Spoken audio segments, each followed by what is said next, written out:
Sejam todos bem-vindas e bem-vindos. Vamos dar início ao nosso encontro de mística e reflexão desse dia 23 de maio.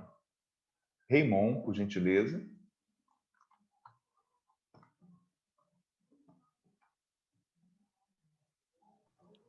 Pessoal, muito boa tarde para todo mundo. Nós hoje teremos aí, que alegria grande, falar sobre os mártires da Amazônia. O Padre Ricardo vem contar para nós também da experiência vivida. Isso é muito bacana, a gente está com muita expectativa e muito feliz, que a gente possa ter esse momento aqui, que para nós é um privilégio.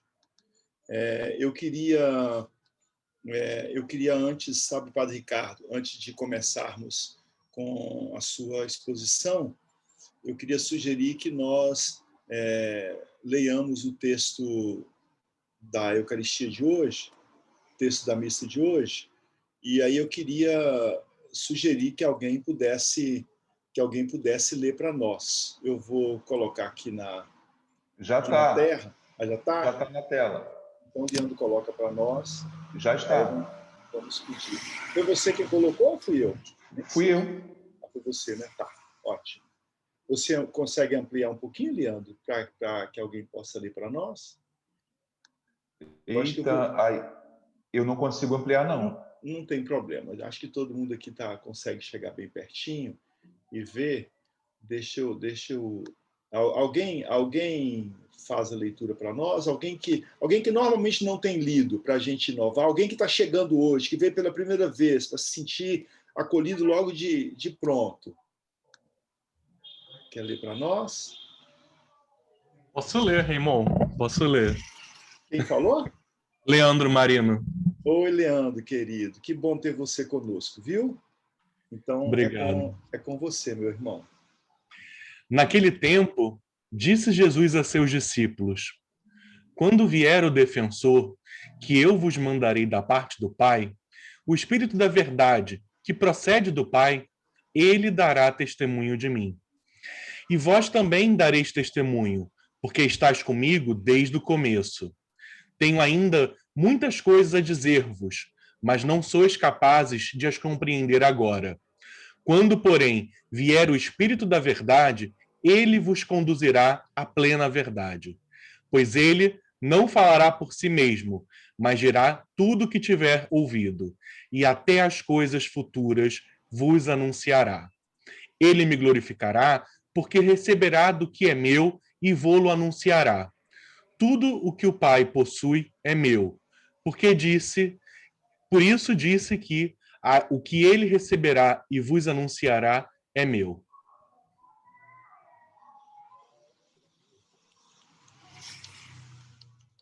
Fazer um minutinho de silêncio para a gente acolher a palavra de Deus.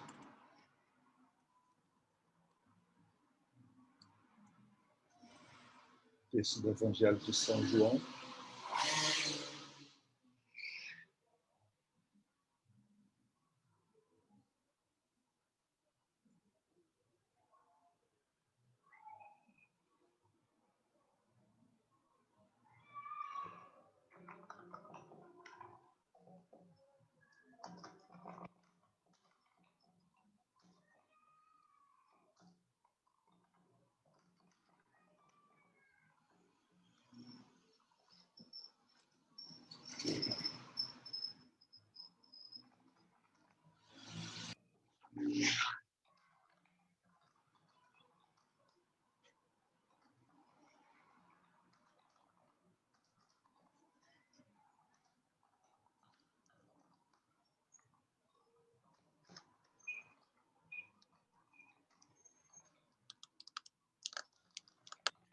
Sejamos todos bem-vindos a esta noite de encontro, e ao final aí a gente acolhe também os que estão chegando hoje.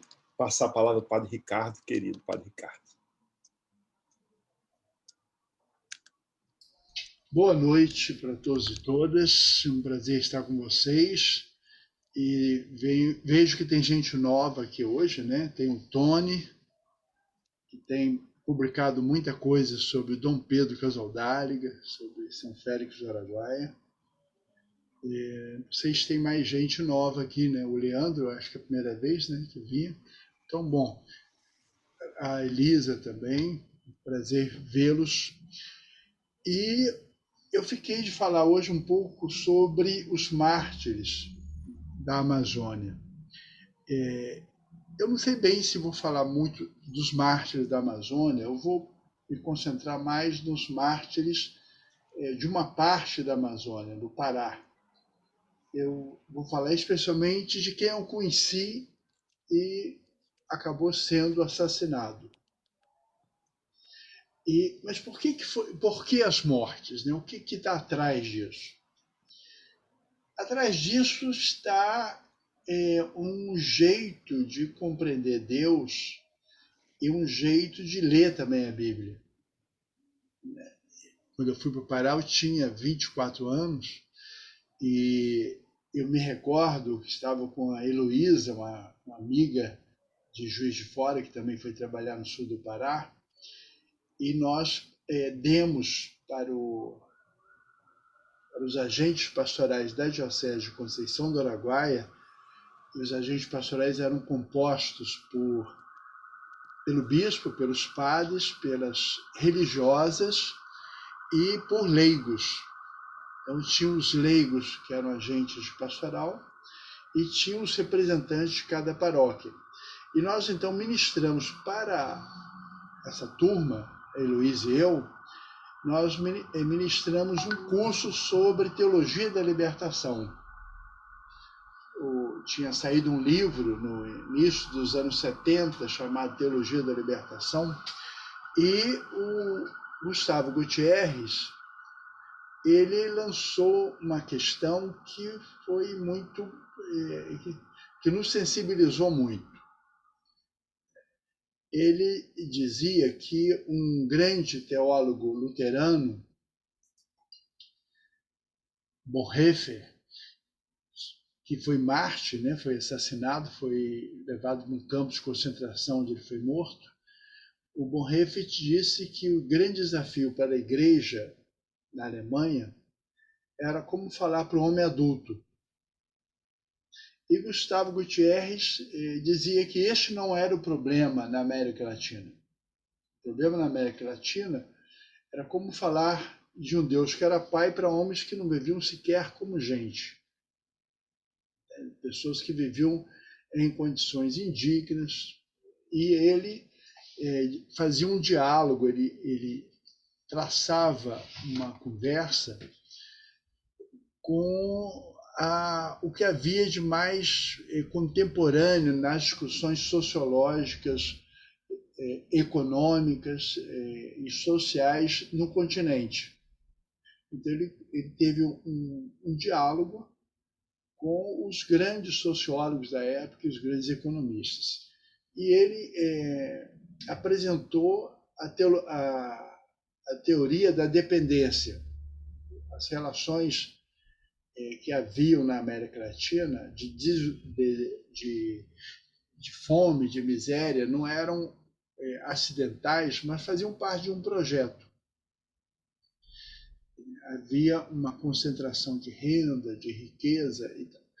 Então, nós éramos muito marcados por essa visão e chegávamos numa igreja perseguida. O bispo de Conceição do Araguaia, Dom Estevão Cardoso de Avelar, era processado pelos militares. Era ditadura, né?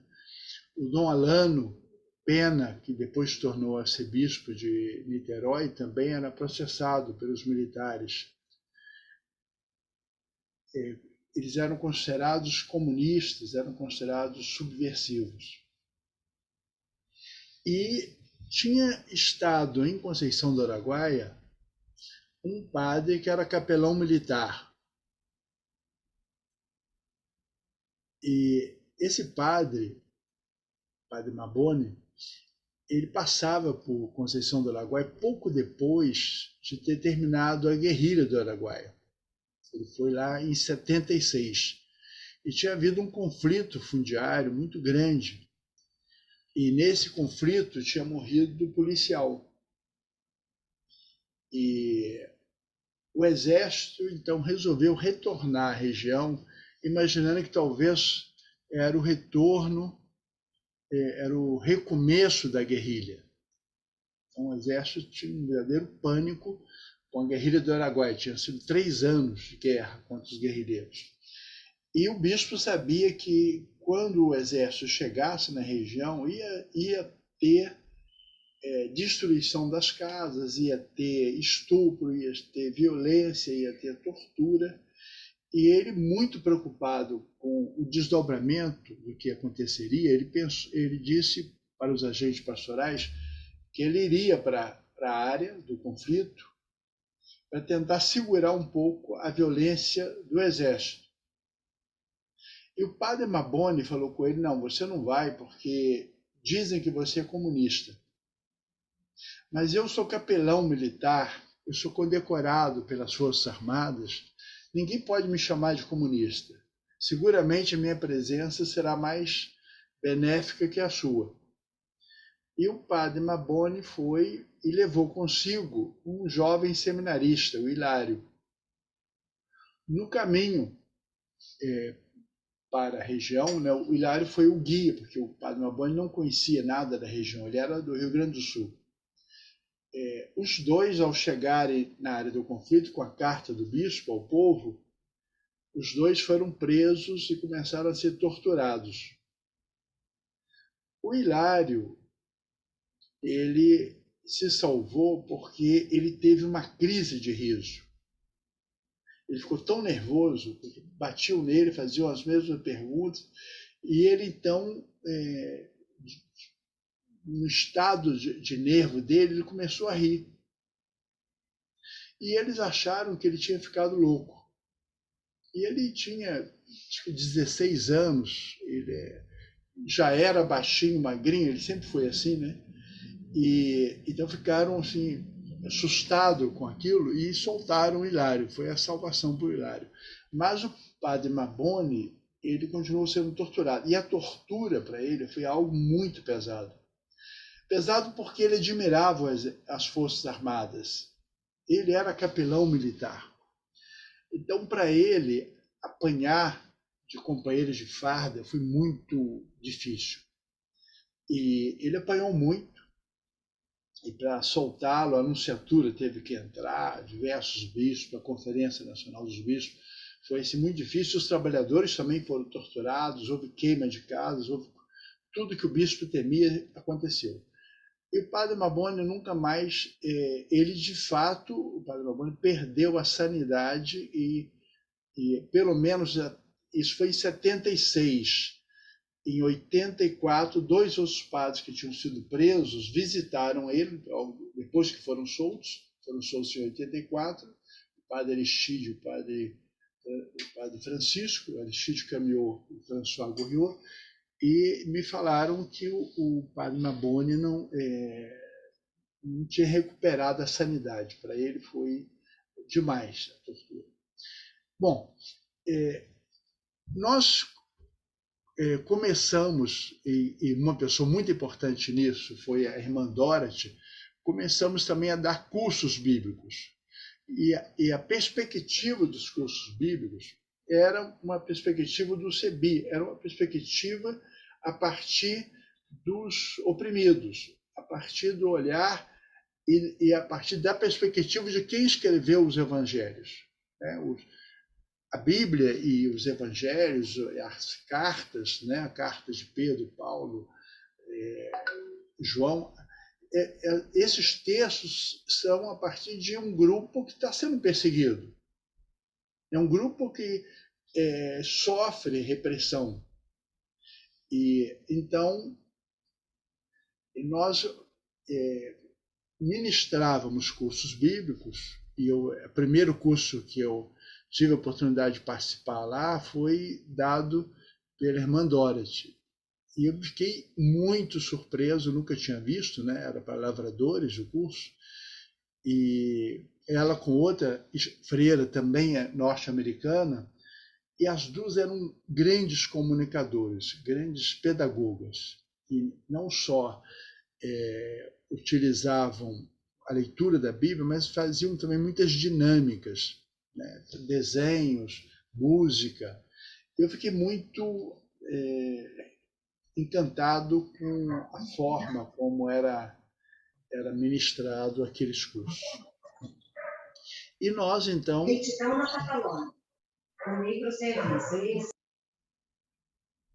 Nós, então, começamos a ministrar cursos de Bíblia, e no curso de Bíblia a gente privilegiava alguns livros. Por exemplo, o livro do Êxodo era um livro que a gente privilegiava, porque contava a história de uma população, de um povo escravizado, um povo perseguido, um povo que sofria muito. E o povo teve que se organizar para se defender. E Moisés, então, que havia escapado, tinha tomado atitudes individualistas, né? Ele matou um soldado, teve que fugir. Ele, então, agora vai ter que retornar, apesar de ele ter tanto medo, ele não querer, né? Mas ele joga, né? Ele fala para Deus, escolhe a outro, eu não dou conta, isso é muito difícil. Aí eu falo mal a beça, sou gago, mande outro no meu lugar, não quero ir. Deus diz, não, é você mesmo. Você fala mal, mas seu irmão fala bem, ele pode ir contigo, ele fala. Você diz para ele o que ele vai falar e ele fala. Então, há um processo de resistência e o faraó tem coração duro, só através da força que ele deixa que o povo saia da escravidão. Então, esse era um tipo de curso que a gente dava. Outro curso que a gente dava de Bíblia era o livro do Apocalipse, porque é a história também de uma gente perseguida e constata que, apesar de todo o sofrimento, de tudo com aparência de sem solução, a besta fera, o Império Romano, o mal é tão poderoso que nós não somos nada diante dele. Nós somos como uma mulher grávida dando à luz a um filho. O que uma mulher grávida pode fazer contra o dragão da maldade? No entanto, nós conhecemos a última página da história. A última página da história não é de César, não é da maldade, não é dos dragões, né, que perseguem e fazem mal, mas a última página da história é uma terra sem males, é uma terra onde não vai ter choro, não vai ter lágrima, vai ter alegria. A última palavra da história é a Nova Jerusalém, o novo céu, a nova terra, onde nessa terra a justiça será plena. Então, a gente... mas esses cursos bíblicos suscitaram nas comunidades eclesiais de base. A gente não usava ainda essa categoria virá depois. A gente usava a categoria comunidades, as comunidades da igreja, as comunidades... depois se tornou comunidades eclesiais de base. Então, as comunidades entraram nesses cursos bíblicos, se encantaram, reproduziram, e as lideranças começaram, então, a discutir o que fazer diante disso. Desse quadro terrível, né? Concentração de terra, né? Trabalho escravo, violência contra camponeses e tal. E muitos decidiram, então, assumir uma liderança sindical ou política, compreendendo que a caridade exigia também uma organização. Não adiantava ficar indignado, mas devia se organizar. E a forma de organização passou pelas delegacias sindicais. Então, os animadores, né, vão assumir funções de liderança. E o primeiro caso que eu acompanhei direto, por exemplo, eu já sabia do caso do padre João Bosco, que tinha morrido praticamente nos braços do Pedro Casaldáliga, né, em São Félix do Araguaia, que eram nossos vizinhos, né? O São Félix era vizinho de Conceição do Araguaia, vizinho amazônico, né? São Félix tem 150 mil quilômetros quadrados e Conceição do Araguaia 45 mil quilômetros quadrados, né? E para ir de Conceição do Araguaia a São Félix é uma viagem. Foi só era uma só diocese que pegava Conceição do Araguaia, Marabá, São Félix do Araguaia e todo o atual Tocantins. E a sede era em Porto Nacional. Depois foi se dividindo, né, e foram fazendo essas dioceses. Quando eu cheguei, Conceição tinha acabado de dividir, Marabá virou a diocese, Conceição virou outra, e Conceição tinha 45 mil quilômetros quadrados. Mas São Félix ainda era 150 mil. O problema não era a quilometragem, o tamanho, mas era a dificuldade de acesso, porque o acesso inicial nosso era por barco, a cavalo, de bicicleta, não tinha estrada, né? A guerrilha ajudou a fazer estrada, porque com a guerrilha, com medo do ressurgimento da guerrilha, o exército fez estradas e os madeireiros que estavam roubando a madeira fizeram as outras estradas. Então começou a surgir estrada e aí nós pudemos aos poucos utilizar carro, né, Jeep, Toyota com tração às 4 rodas e tal. Mas essas lideranças começam a ser perseguidas. E os agentes pastorais que apoiavam as lideranças começaram também a ser perseguidos. E a perseguição não começou com a chegada minha e da Heloísa, a perseguição já havia antes. Quer dizer, eu estou falando um pouco da minha experiência de eu descobrir uma igreja já perseguida. Né? Não começou comigo, já era. As perseguições já eram antes. O padre Roberto tinha sido preso, torturado demais. Algumas freiras tinham sido torturadas e estupradas em Marabá. Todas as casas paroquiais tinham sido invadidas pelo exército. E havia uma campanha maciça contra a Igreja Católica naquela região. A Rádio Nacional da Amazônia o tempo inteiro dizia que éramos terroristas, éramos comunistas, era um ambiente assim, de forte hostilidade. Mas por quê? Porque a Igreja abriu as portas para os camponeses, para as lutas camponesas, para as reivindicações camponesas e contra o trabalho escravo. Então, isso provocou uma reação. Tinha um padre lá que era dominicano, faleceu já, o Frei Henrique Marques. O Frei Henrique Marques, um dia na rádio da Prelazia, ele falou a respeito da Fazenda Bradesco, de assassinatos que se falava que havia dentro da Fazenda Bradesco e de trabalho escravo. No dia seguinte, o gerente da Fazenda Bradesco, que era um parente do Amador Aguiar, o senhor Aigo, foi lá e ameaçou de morte o Frei Henrique Marques, que era um brasileiro, um santo ele, o Frei Henrique. E isso foi em 76. Em 77, quando eu chego, eu ouvi falar de que 60 trabalhadores tinham sido queimados vivos pelo Aigo, que era um pistoleiro da Codespar, um grande gato, um empreiteiro, né? Um empreiteiro pistoleiro. E ele tinha, para não pagar, tinha queimado vivos 60 homens. E um das nossas lideranças mais importantes era o Raimundo Ferreira Lima, o gringo. Raimundo Ferreira Lima morava, ele não tinha nascido em Marabá, mas ele morava em Itaipavas, era casado com Oneide, e o Raimundo Ferreira Lima era poceiro, camponês, e agente pastoral na equipe do padre Aristide Camiot. E ele, então, se candidatou à cabeça da chapa de oposição no Sindicato dos Trabalhadores Rurais de Conceição do Araguaia. Havia um pelego que tinha sido colocado pelo governo militar, ele era um interventor no sindicato, e então ele então aceitou cumprir essa tarefa com João Canuto, com Expedito, com diversos camponeses. Então conseguiu criar um movimento pela base, pelas delegacias sindicais, para tomar o sindicato.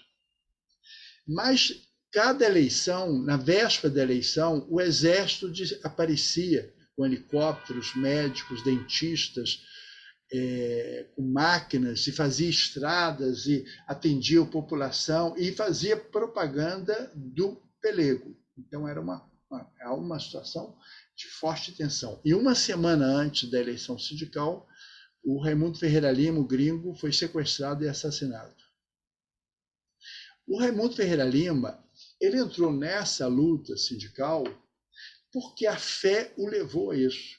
A convicção de que para ser fiel a Jesus, para ser fiel à palavra de Deus, era necessário ele assumir uma tarefa de liderança. Eu considero, e por isso, o Raimundo Ferreira Lima, o gringo, um mártir, porque a vida dele foi dada em função da fé. Movido pela fé, ele assumiu um compromisso. Daquela, não sei se alguém de vocês, parece que alguém disse que assistiu Igreja dos Oprimidos. Igreja dos Oprimidos foi logo depois do assassinato do gringo.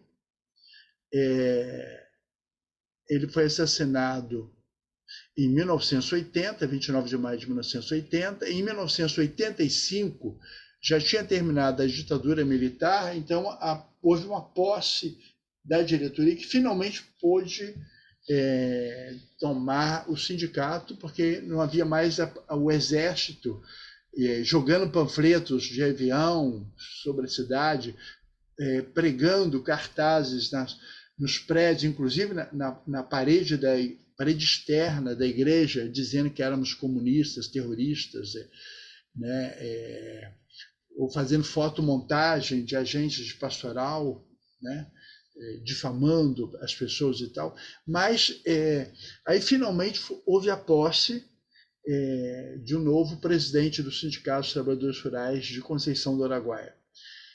O Filipinho assumiu e aparece no filme, por exemplo, em cima do caminhão, além da foto do gringo, aparece o João Canuto, que depois vai ser assassinado. Era também um animador de comunidade, um criador de capela. Ele construiu uma capela, né, em Rio Maria. Ele foi assassinado. Um outro amigo dele, eram como irmãos, né, um branco, outro preto, né?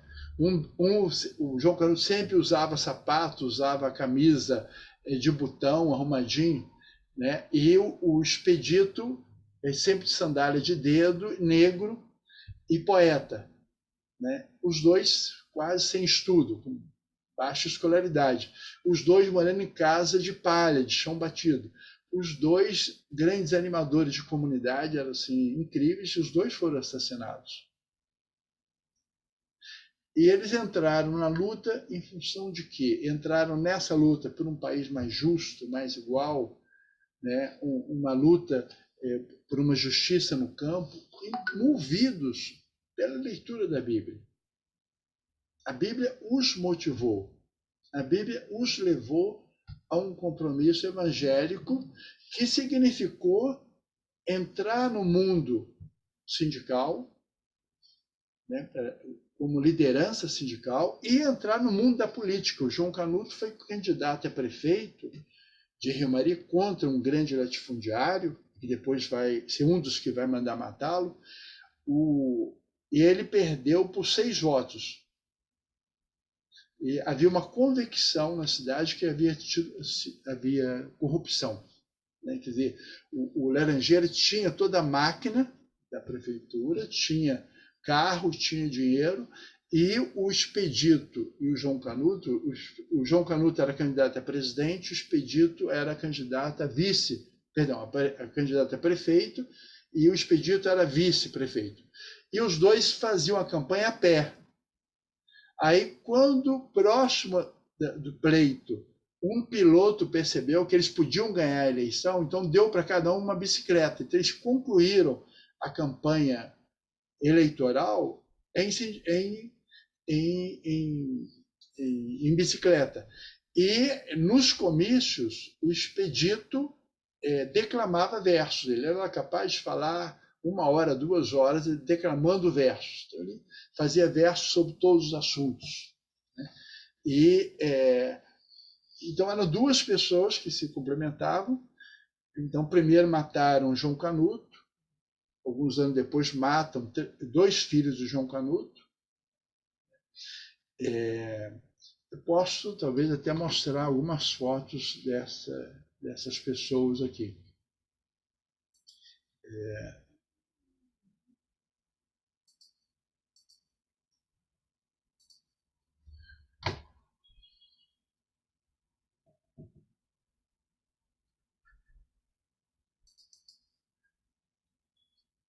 Bom, aqui tem a irmã Adelaide Molinari, da Diocese de Marabá, nossa vizinha.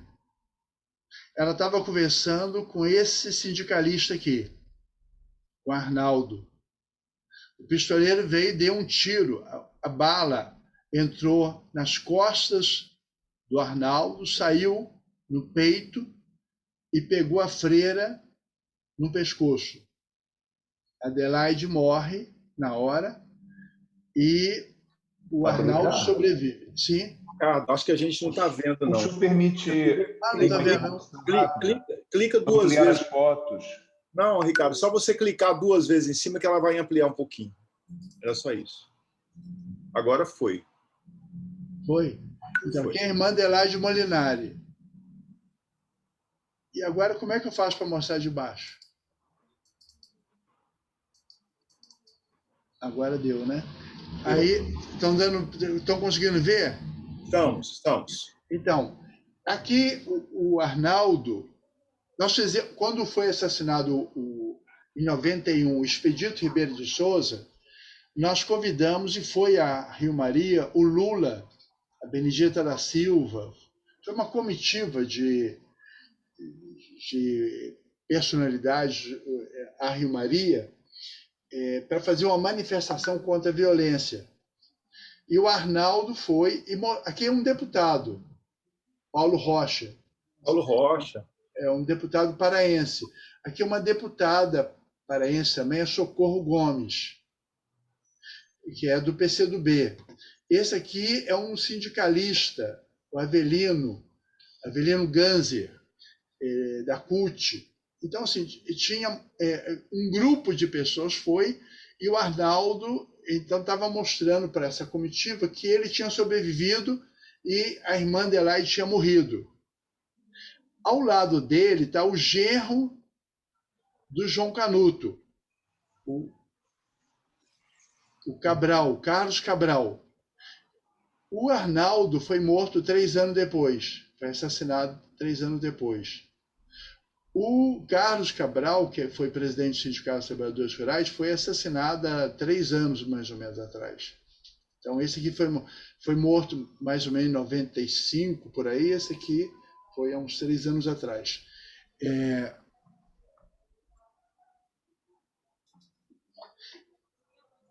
Deixa eu ver se eu mostro mais algum.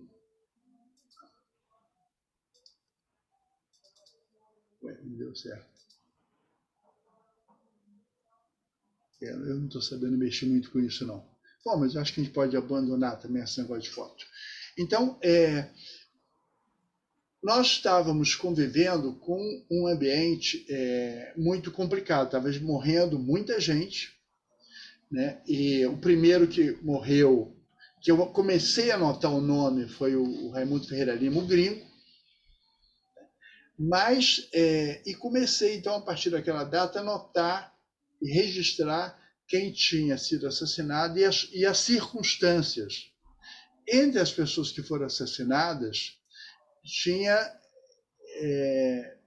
acabaram sendo assassinados 2 jovens advogados. Um é de Juiz de Fora, o Gabriel Pimenta.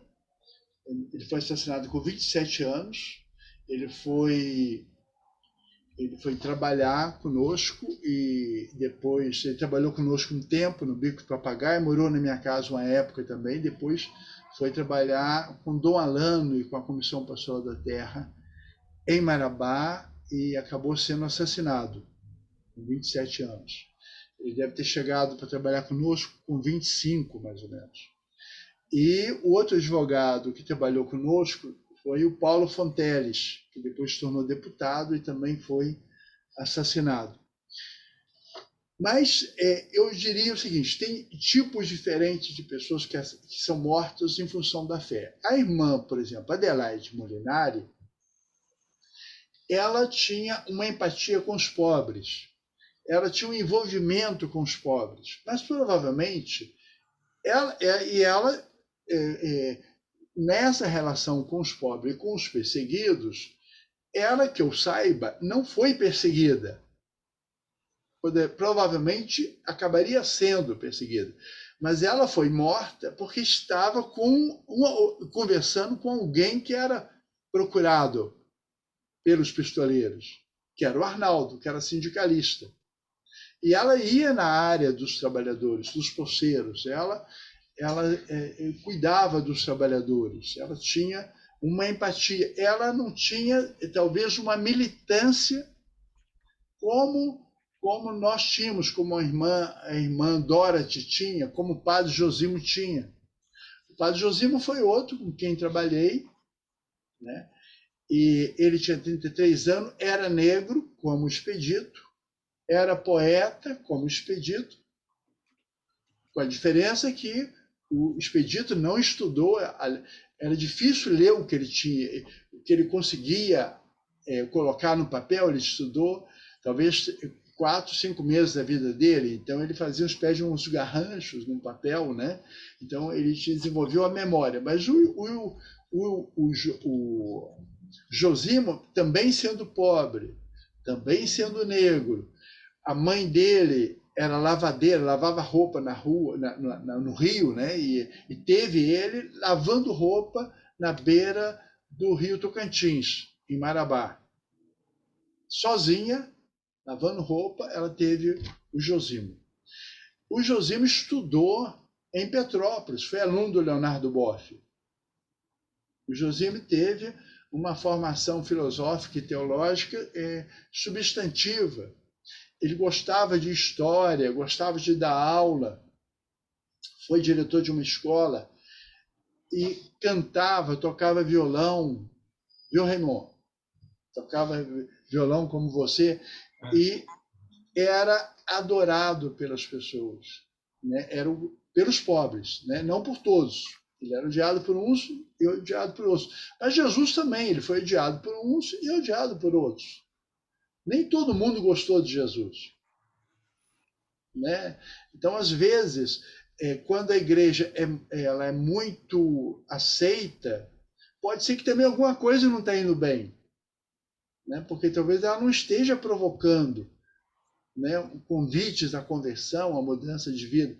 E o padre Josimo, ele estando lá, ao ver a perseguição, o sofrimento das pessoas, ele se comoveu. Ele ficou muito comovido. Ele tinha uma equipe fantástica. Tinha com ele 3 francesas, a irmã Nicole, que eu tinha conhecido em Juiz de Fora, e ela foi trabalhar primeiro com Dom Tomás Balduino, depois foi trabalhar no Tocantins. Tinha a irmã Mada, irmã Bia, também outras 2 francesas que ainda moram na região, são assim maravilhosas, é impressionante a dedicação, a solidariedade que elas têm com as pessoas. Elas moram numa casa coberta de palha, de chão batido, e elas trabalham na roça, elas são admiráveis, as irmãs Mada e Bia. E chegou para trabalhar conosco um frade francês. Eu, quando olhei para ele, eu tinha 24 anos, eu olhei para ele e falei assim, mas como é que um velho desse tem coragem de vir trabalhar aqui? Fiquei com pena dele. Ele devia ter 50 anos, né? Mas quando a gente tem 24 anos, quem tem 50 parece velho, né? E ele, o Frei Henri, foi trabalhar conosco, e ele foi para o Bico do Papagaio. Ele tinha doutorado em Direito comparado. Ele tinha feito uma bolsa sanduíche na Inglaterra. A tese de doutorado dele tinha sido premiada, mas muito simples, muito humilde, de uma família importante na França, a família Bourrin de Rosier, de grandes empresários, e um parente dele era figura íntima do De Gaulle, tinha sido secretário de De Gaulle, o outro tinha sido embaixador da França na ONU. E o Henri, ele era muito articulado, ele era muito amigo da Danielle Mitterrand e do Mitterrand.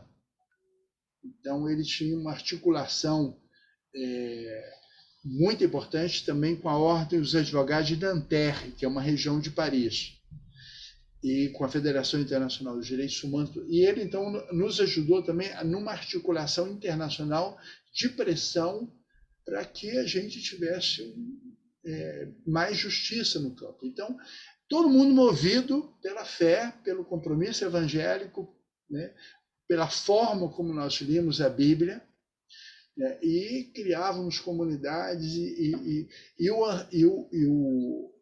O Josimo, ele sofreu preconceito por duas razões. Uma razão pelo lugar social em que ele se colocou. Ele se colocou favoravelmente aos que mais precisavam, né? Aos sem terra, aos abandonados, aos perseguidos. Então, ele se colocou nessa perspectiva, né?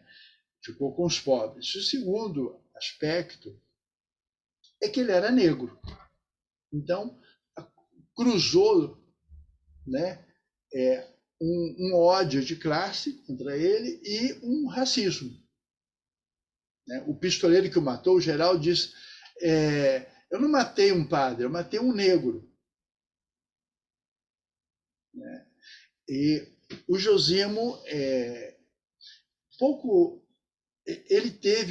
sofreu um atentado, eu sou ruim de data, mas, salvo engano, foi no dia 16 de abril de 1986. Deram 5 tiros contra o carro que ele dirigia. E ele sobreviveu.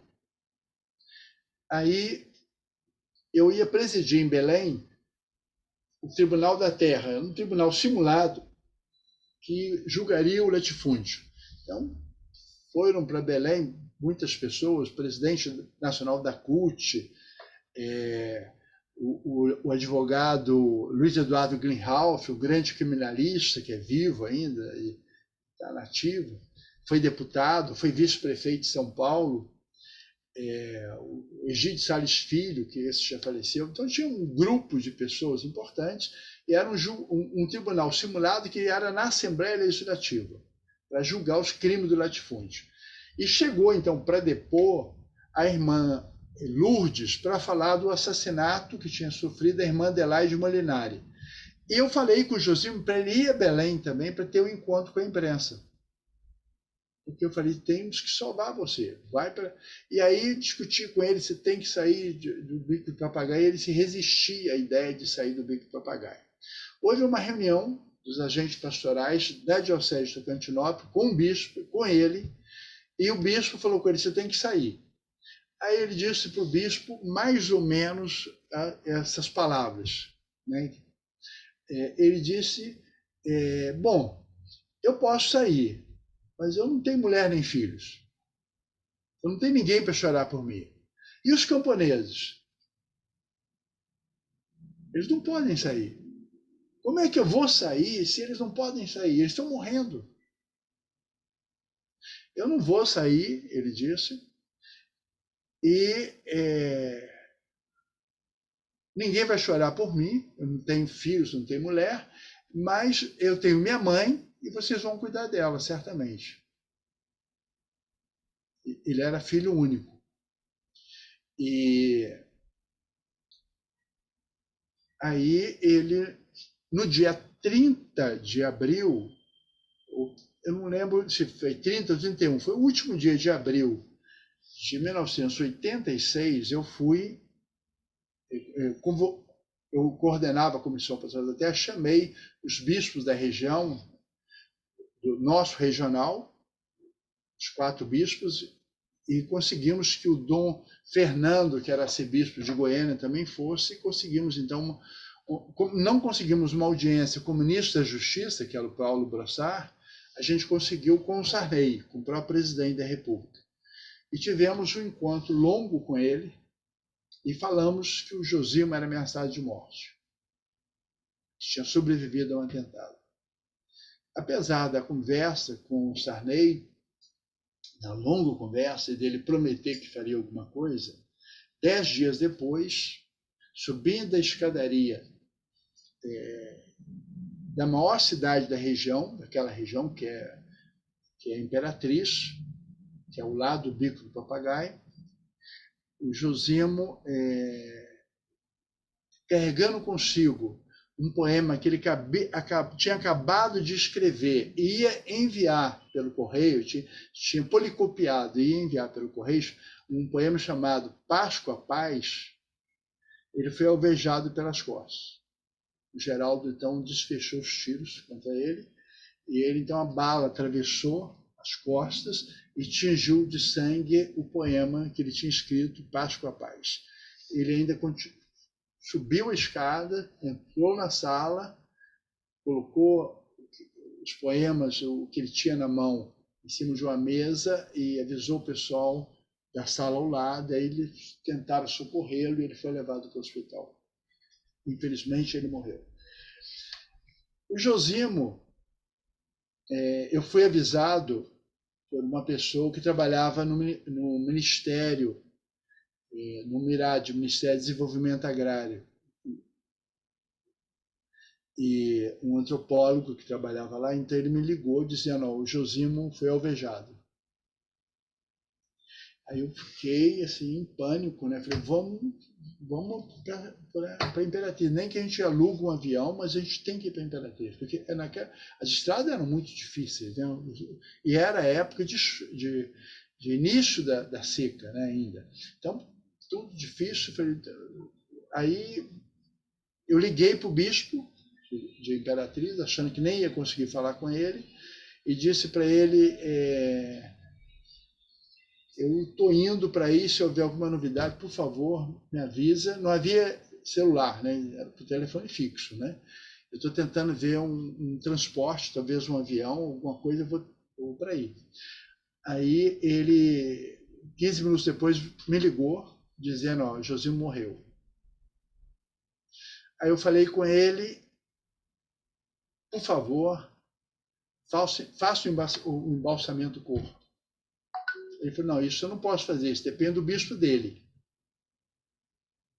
A sorte que uma agente pastoral que trabalhava no MEB mandou embalsamar o corpo.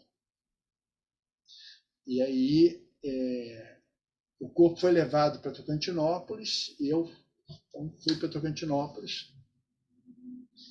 Foi um grupo, né, para Tocantinópolis, e cheguei à noite em Tocantinópolis. O corpo não estava na catedral, porque era sábado. E no dia seguinte era o Dia das Mães. Então a igreja estava toda preparada para a cerimônia do Dia das Mães. E o corpo num salão paroquial. E começou a chegar caminhões com lavradores que desmentiam o que o Josimo tinha dito. O Josimo disse que ninguém choraria por ele. Mas as pessoas choravam, os homens, as mulheres, o pessoal descia dos caminhões chorando. Josimo tinha 33 anos. Aí eu falei com o Henri, falei: vamos celebrar uma missa de corpo presente. Aí fomos lá no bispo e falamos com o bispo: olha, o salão não cabe, nós vamos celebrar a missa na rua. Ele falou: não, então leva para a catedral o corpo. Aí levamos para a catedral, celebramos a missa, mas não tiramos o corpo da catedral. Não, o corpo vai ficar aqui. O Dia das Mães vai ser com o corpo do Josimo. E a paróquia, que era conservadora e que queria fazer uma festa para as mães, tinha o corpo do Josimo no meio da igreja, em frente ao altar. Na segunda-feira, então, teve o enterro. Então, vieram bispos, padres, veio muita gente do Brasil inteiro para o enterro. E veio também o ministro Nelson Ribeiro, que ele tinha sido nomeado pelo Tancredo e confirmado pelo Sarney como ministro da Reforma Agrária. E ele nos recebia sempre. A gente não precisava marcar audiência com o Nelson Ribeiro para conversar. Ele recebeu o Josimo muitas vezes como me recebia. E ele era capaz de deixar um governador na antessala e nos receber sem ter marcado, sem a gente ter marcado, ele nos colocava na frente de um governador de estado. Ele era muito católico, era homem de comunhão diária, muito ligado à CNBB, Norte 2, e ele tinha muita sensibilidade pelas causas sociais. E aí eu já tinha dito para ele, quando eu saí da sala do Sarney, no final de abril, eu fui direto para o Ministério e falei com ele, doutor Nelson, eu sugiro que o senhor renuncie.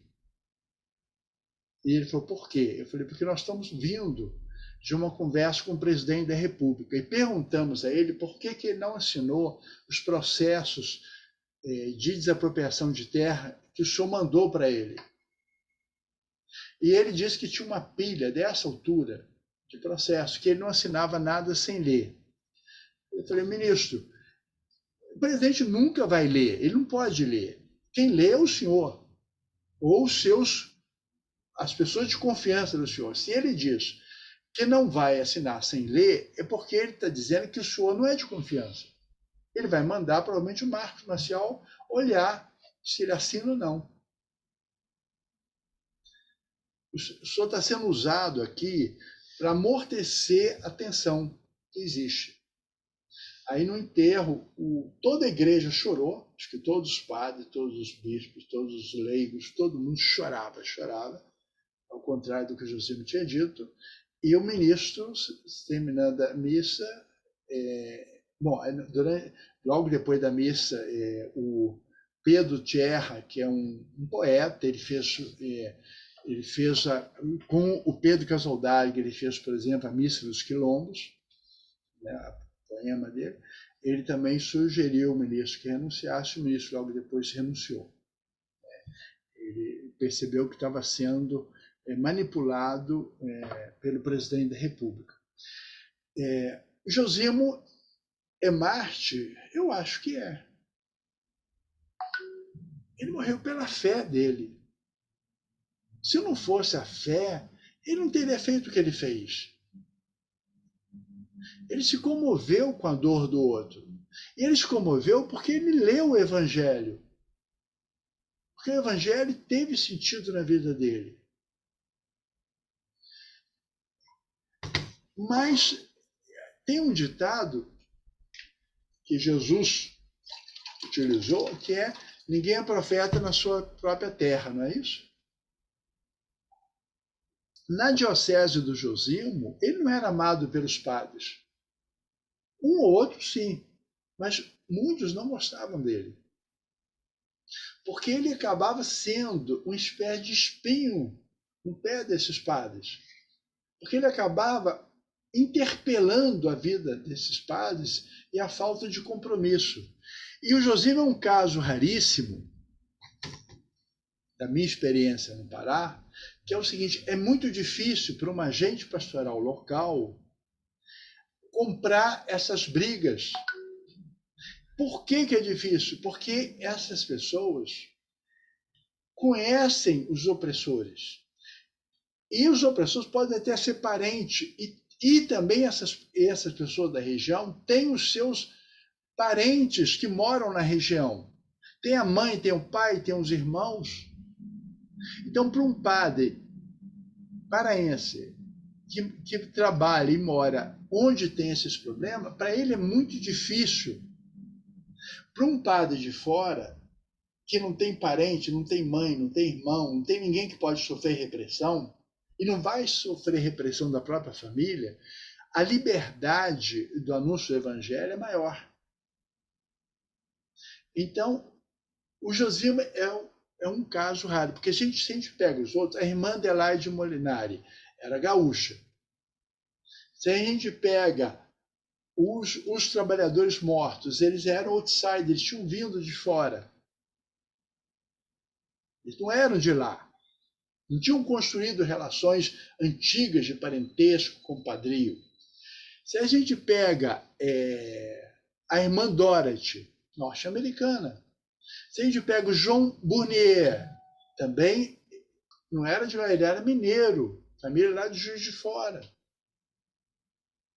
Então, ou as pessoas que sofreram forte repressão e foram até presas. Pega o padre Roberto, francês. O padre Aristide Camiot e o François Goriot, francês. Então, sendo de fora, a pessoa se sente mais livre para poder assumir esses compromissos. Eu me recordo que, em 88, eu tinha sofrido uma forte campanha de difamação nacional. O Estado de São Paulo tinha publicado uma matéria de capa, dizendo que eu tinha contratado guerrilheiros sandinistas, para começar uma guerrilha no sul do Pará, e a guerrilha começaria através da fazenda Bela Vista. E o jornal dizia que o juiz da cidade, o Eronil de Souza Primo, tinha dito que o pessoal da fazenda tinha visto 3 guerrilheiros sandinistas na fazenda e tinham visto eu ensinando os guerrilheiros a abrir trincheira. Bom, evidentemente que era uma grande bobagem. Eu não tinha nem ido na Nicarágua, nem se faz uma revolução com 3 estrangeiros, e também se vai contratar estrangeiro ou se contratar guerrilheiro, pelo menos contrata gente competente, né? Quer dizer, 3 guerrilheiros que não sabiam fazer trincheira, quer dizer, um padre que nunca deu um tiro, que ia ensinar 3 guerrilheiros como se faz uma guerrilha. Quer dizer, é uma estupidez, uma bobagem. Mas o ambiente estava muito forte, eu era muito ameaçado de morte, então o bispo, decidiu que eu ia para Rio Maria, que era o lugar da paróquia mais tranquilo, da diocese, o lugar mais tranquilo, onde não havia conflito, onde não se falava em morte, onde tudo era mais tranquilo. Então me mandou para Rio Maria, onde eu ficaria tranquilo, né, poderia ter um pouco de paz. Quando eu chego em Rio Maria, e que saiu de lá o padre Pedro, uma pessoa boa, Pedro das Neves, Pedro II, porque tinha outro padre Pedro também, esse era o segundo Pedro, o padre Pedro II, e o Pedro nunca tinha percebido nenhum problema em Rio Maria. O povo adorava ele, ele adorava o povo. Quando eu chego, eu começo a ouvir as histórias de assassinatos, de violência, de trabalhador que foi preso, espancado, arrancaram a pele do rosto dele, colocaram em frente, na porteira do... Eu comecei a ouvir coisas horríveis. Agora, o Pedro, ele não era mau, não é mau, é uma pessoa boníssima. Mas ele nunca perguntou, ele nunca viu, ele nunca enxergou. Porque você vai enxergar se você perguntar. Você só vai saber se tem alguém trabalhando como escravo no seu prédio se você estiver atento. Ou se onde você compra seu pastel, se tem trabalho escravo, se você estiver atento, senão você não vai perceber. O padre Pedro não percebia os problemas. E, de repente, Rio Maria se tornou uma espécie de epicentro do conflito brasileiro. Todo mundo que sentava na cadeira de presidente do sindicato era morto. Foi assassinado o João Canuto. Foi assassinado o Brás, o Ronan. Foi assassinado o Expedito Ribeiro de Souza. O outro sindicalista, ele só sobreviveu porque foi mais rápido que os pistoleiros e matou os pistoleiros, né, tirou a arma primeiro e matou o pistoleiro, senão teria morrido. E agora o Carlos Cabral morreu, foi assassinado. Então, é um desafio, eu acho, de como falar sobre Deus, como viver o cristianismo, né, num mundo de tanta injustiça que a gente vive, tanta desigualdade social. É um desafio permanente. Não é fácil testemunhar o evangelho em situações como essa. E lembrando o seguinte, a única voz que tinha era a igreja. Porque depois, aos poucos, né, hoje tem uma sociedade civil organizada, tortura nunca mais, CIGIL, e, né, grupos e mais grupos de direitos humanos, graças a Deus. Mas e na época que não tinha? Ou em regiões onde não tem até hoje? Onde a única força organizada é a Igreja Católica. Onde não tem grupos de direitos humanos. Ou grupos sensíveis aos direitos humanos. Mas naquele período da ditadura, a igreja era o único espaço possível, porque a ditadura não conseguia nomear um bispo, não conseguia nomear um pároco de uma paróquia. Podia até matar um padre, mas não podia nomear um pároco. Né? A estrutura interna da igreja tinha uma dinâmica interna que, por exemplo, o sindicato, a ditadura destituiu o presidente do sindicato. O parlamentar podia ser cassado. O senador podia ser nomeado, senador biônico, o governador podia ser nomeado, o prefeito podia ser nomeado. Mas a igreja era um espaço possível de resistência. Aí a Rosilene está falando da dona Joelma. Né? O marido, eu posso mostrar aqui para vocês alguns dos mortos, dos assassinatos. Eu estou junto com uma pessoa de Marabá, Batista, nós estamos tentando organizar uma lista dos mortos, dos assassinados no Pará. A gente quer publicar um livro sobre isso. E a gente, então, eu sugeri ele que organizasse a relação dos mortos, tentando agrupar por algumas, a partir de alguns critérios. E um critério, por exemplo, eu pedi a ele para pegar as lideranças. Então, quantas lideranças foram mortas? Né? Então, nós encontramos 84 lideranças assassinadas. E aí, dentro das lideranças, eu fui ver, que eu não consegui fazer tudo porque o tempo era curto, né, para mim. Eu, então, tirei, frisei quem tinha alguma relação muito estreita com a Igreja Católica, imediata, que era imediatamente percebida, né, porque certamente ele faria uma lista mais completa do que a minha. Né? Então, vamos ver aqui, porque é por ordem de data, né? Essa lista aqui nossa. Então, o primeiro foi aquele que eu fiz, né? O Raimundo Ferreira Lima, o gringo, assassinado com 43 anos, foi em 1980, né? E ele era casado, tinha filhos, né? Ele foi sequestrado e morto. Nós temos ainda, em 81, José Manuel de Souza, né? Era animador de comunidade, né? Da SEBS, era uma liderança.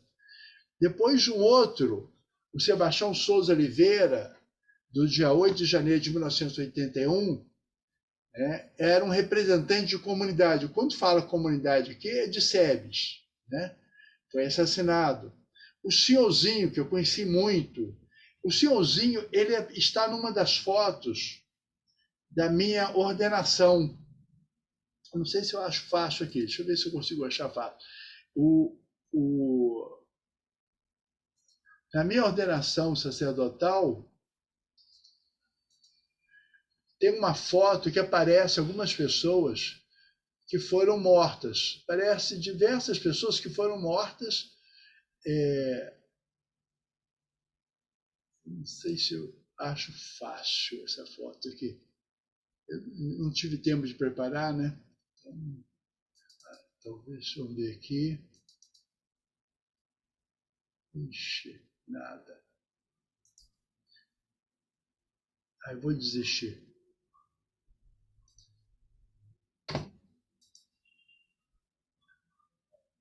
Eu apaguei o negócio? Não. Então,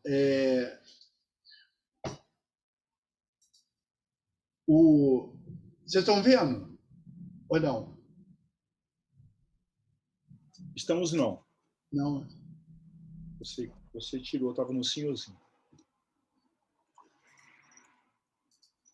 Então, na minha foto de ordenação, aparece 2 pessoas na fila de comunhão, que foram assassinadas, e no fundo aparece uma terceira. Só naquela foto tem 3 pessoas que foram mortas. Foram umas 6 ou 7 pessoas mortas que estavam na minha ordenação. Quem organizou a igreja e enfeitou a igreja para a minha ordenação foi a irmã Dorothy. Então, o senhorzinho, grande amigo meu, foi assassinado, era das comunidades. O Gabriel Pimenta, esse não era de comunidade, né? Eu não sei como era a fé dele. Ele não foi contratado por ser cristão, ele foi contratado porque estava disposto a defender os trabalhadores, né? Mas a mãe dele era muito católica, a mãe do Gabriel. A mãe dele era uma pessoa muito ligada aos dominicanos. O outro, o Benezinho. O Benezinho, também da SEBS, foi assassinado. O Armando, né, também de comunidade. Adelaide Molinari, aquela freira, assassinado. O João Canuto, que criou a comunidade lá em Rio Maria, foi assassinado, criou capelas. O Virgílio, também da SEBS, líder da SEBS, assassinado. O Paulo César, esse não era de comunidade ou coisa parecida, mas era advogado e trabalhou para nós, foi contratado por nós, foi assassinado. Esse também não foi advogado nosso, não trabalhou conosco, mas foi um advogado assassinado no Pará, por questões de terra. O Expedito, né, poeta, animador de comunidade, criador de capela, foi assassinado. O Júlio Marinho, também participante de SEBS, foi assassinado. O Arnaldo, aquele história que era amigo da irmã Adelaide Molinari. O Antônio Teres Saraiva, né? Esse não era católico, mas ele era frequentador de culto evangélico, né? Não sei se foi a fé que o levou aos compromissos sociais. O José Orlando de Souza, outro também ligado à SEBS. O agente pastoral de 26 anos, Adilson Prestes, assassinado. A irmã Dorothy, né, freira, 73 anos, assassinada em 2005. O Geraldo José da Silva, missionário das comunidades eclesiais de base, assassinado. O agente pastoral João Chupel Primo. Então, nós temos uma relação enorme de pessoas que... Isso aqui é do Pará. Aqui, por exemplo, poderíamos colocar o Josimo, que era paraense, mas morreu fora do Pará. Né? Podíamos colocar aqui, se a gente pensa na Amazônia, no Padre Ezequiel. É muita gente. Nós temos uma igreja católica brasileira cheia de mártires. Eu estou falando de mártires do século XX, do século XXI. Nós somos marcados pelo martírio. E a CNBB sempre reconheceu, foi sempre solidária. Mas não é toda a igreja católica no Brasil que é solidária, que está atenta a isso, ou que reconhece isso.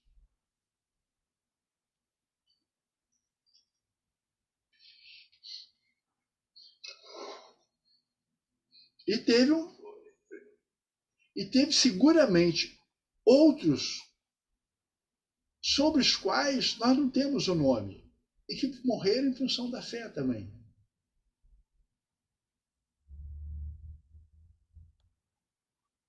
Alguma pergunta, alguma questão? Que padre fala demais, já falei 1 hora.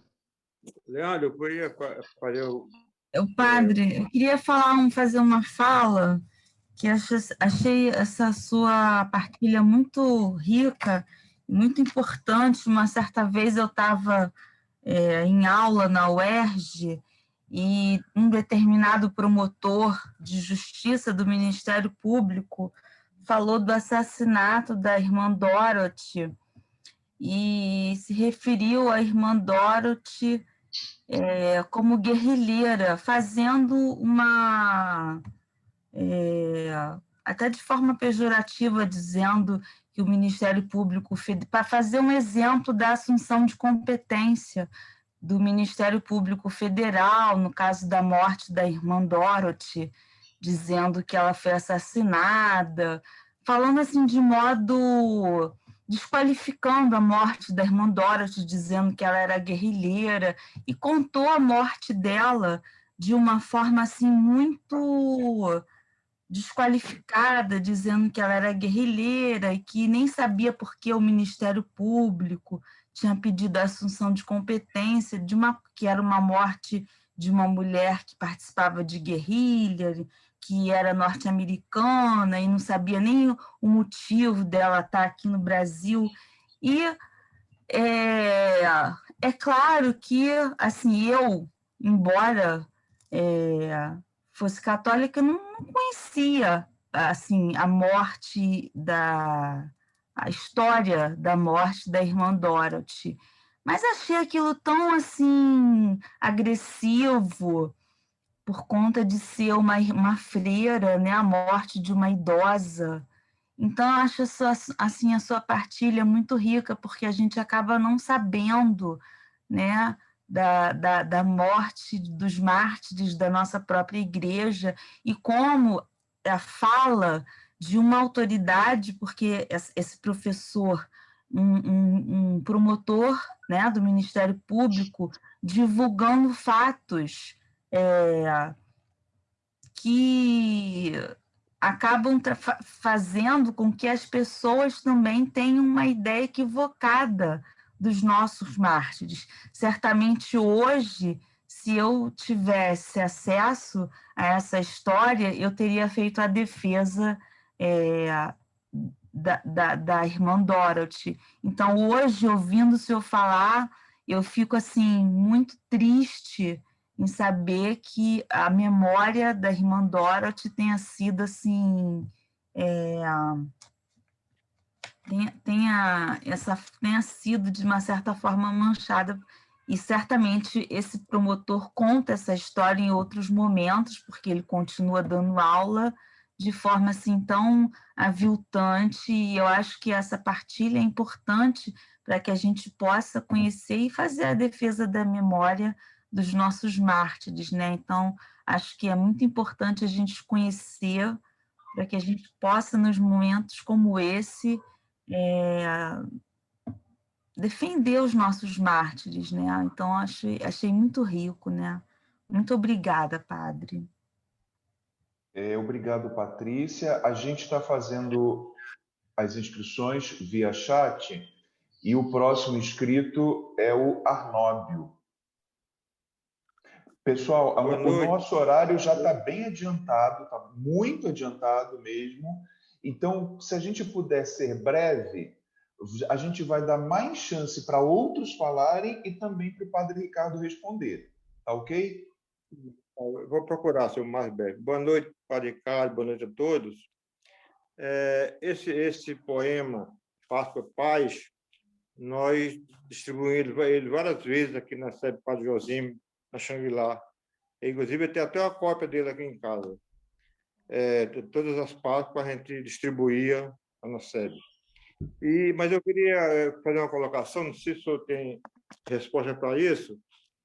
Nos anos, nós começamos a ver documentários sobre os mártires da Amazônia, no final dos anos 80 e início de ano 90, por aí, não lembro bem um ano, que nós focamos mais na ação do Padre Josime, mas que aparecia outras coisas.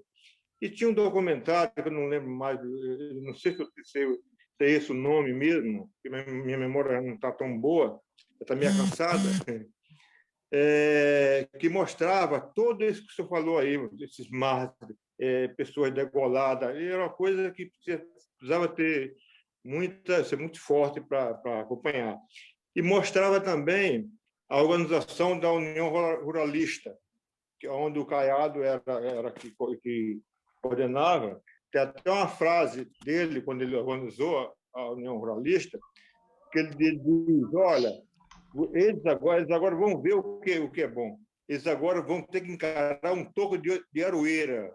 Um toco de aroeira. Eles vão ver, agora nós estamos organizados. E, se eu não me engano, esse documentário chamava-se Terra Devastada. Você tem conhecimento se é isso mesmo?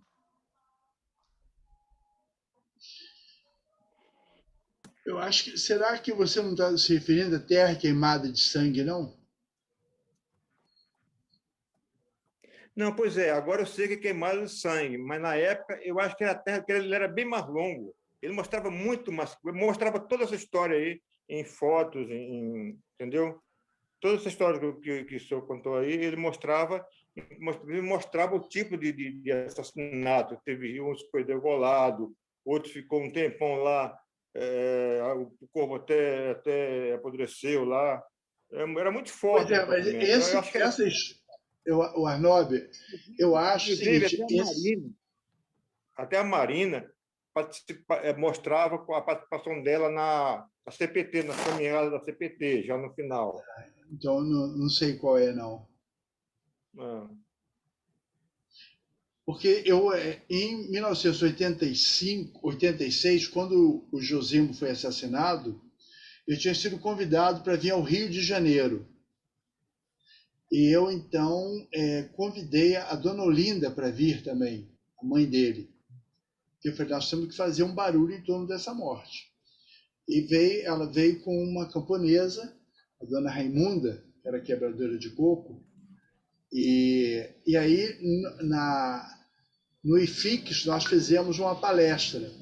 A dona Olinda, estava a dona Olinda, estava a dona Raimunda, eu e o Domingos, que trabalhava, era da equipe do Josimo, né?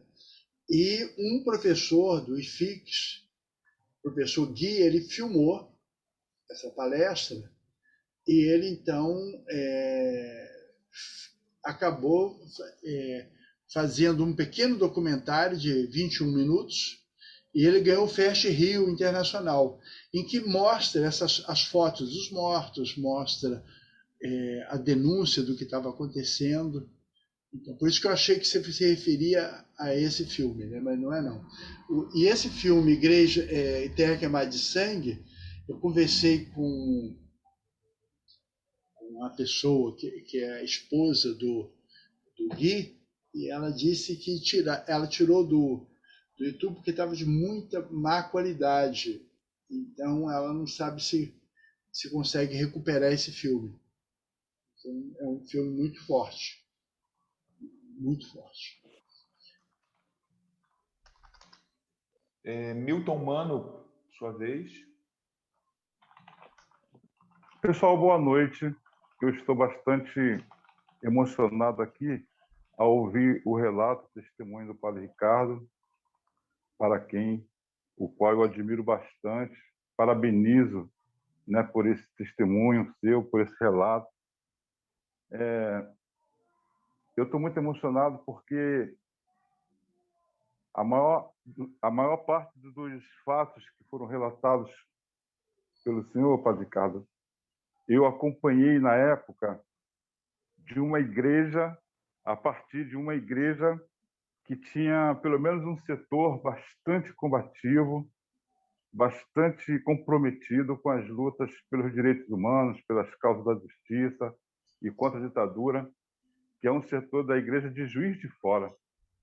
Juiz de Fora foi um despertar para mim que consolidou, né, uma caminhada de igreja que eu já tinha, porque nesta época, eu acho que eu já até falei aqui no grupo, nesta época, no início dos anos 80, eu era noviço dominicano, lá no convento do noviciado dos dominicanos, e funcionava lá no sítio do Frei Alano, né, que você conheceu. Então, vários fatos que você falou, vários acontecimentos foram relatados, e pessoas também eu conheci pessoalmente, né, porque Juiz de Fora tinha isso de interessante, havia uma frente de resistência. Eu me comprometi com o movimento popular social da época, que não tinha associação nem federação, mas nós criamos o Unibairros. Você se lembra do Biel? Eu era, junto com o Biel, um dos dirigentes do Unibairros, que era tipo uma federação das associações de moradores. E quando os padres franceses, né, o Gurriot e o outro, e os camponeses foram presos, houve uma manifestação no Brasil inteiro para denunciar contra a prisão dos padres franceses, os presos do Araguaia, que falava assim. Eu estava à frente dessa organização junto com os companheiros do Unibairro. E de forma, numa cilada, foi uma cilada mesmo, uma cilada feita pelo Serviço de Inteligência da Polícia Militar. Talvez com informação que já vinha do Exército, lá de... Porque também o paradoxo é esse, o Juiz de Fora era muito repressora. Nós fomos presos, eu e um estudante da Federal de Juiz de Fora. Foi quando tive mais medo na minha vida, porque quando nos prenderam, não nos levaram para a delegacia, nem para quartel.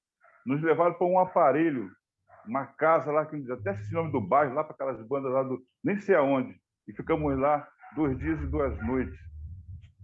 Eu não levei porrada física, desculpa a expressão, mas a pressão psicológica era muito grande. Enfim, não vou fazer nos detalhes. Então, Padre Ricardo, eu vim aqui só agradecer por seu compromisso e por partilhar essa sua história. Isso dá para a gente, e para mim, em especial, tocou bastante, ânimo e dá alegria para a gente continuar nessa luta. Parabéns. Obrigado, Milton. Jorge Alexandre. Vou abrir o vídeo aqui. Olha, o Ricardo, eu estou sentindo a mesma sensação que eu senti quando eu li pela primeira vez, na casa da minha amiga Simone, colega de Eufrásia, o livro Rio Maria, onde tem vários desses relatos. Né? E eu fiz essa leitura muito novo. Né? Essa trajetória, sua história pessoal, marcou muito a minha geração lá de grupo de jovens da Pastoral da Juventude, aqui no subúrbio da Piedade, né? Muito distante, né? E foi, de uma certa maneira, alimento e nos encorajou a tomar muitas atitudes ali que, para um grupo de adolescentes, de jovens de um subúrbio aqui do Rio de Janeiro, 30 e poucos anos atrás, era muita coisa, né? Não podia deixar passar a oportunidade de dizer isso, né?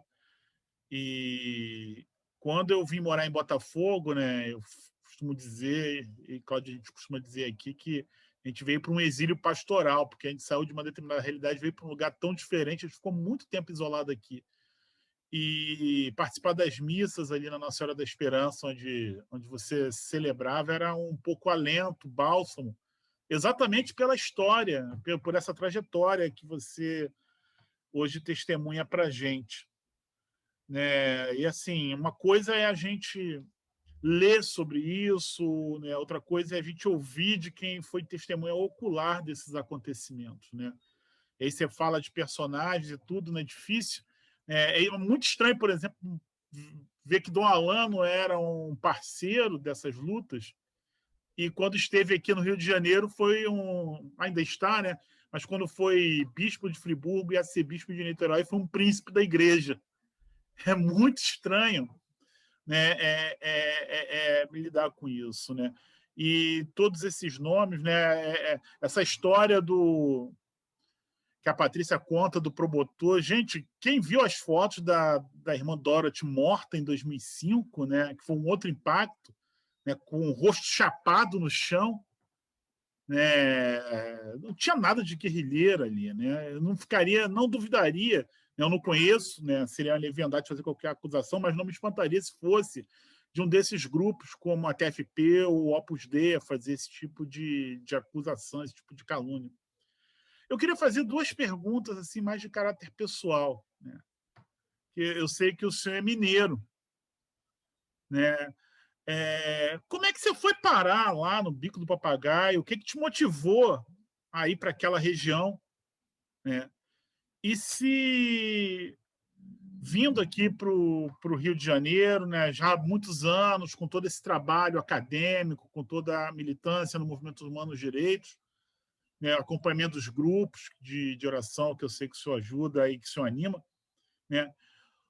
Você não sente vontade de estar lá, ainda mais num período como o nosso, né, que parece que a gente voltou no tempo e que estamos novamente naquele período trágico dos anos 70 e dos anos 80? Né? E só para finalizar, gente, se alguém procurar um documentário chamado Nas Terras do Bem Virá, fica ali muito nítido no depoimento dos fazendeiros, o ódio que eles sentem, né? Qualquer um que se interponha contra os seus interesses, qualquer um que se alia à população mais pobre, aos peões de trecho, aos trabalhadores rurais que são até hoje escravizados naquela região. A gente agora acolhe a Carolina e são 19h30. A gente encerra na Carolina, tá bom, pessoal?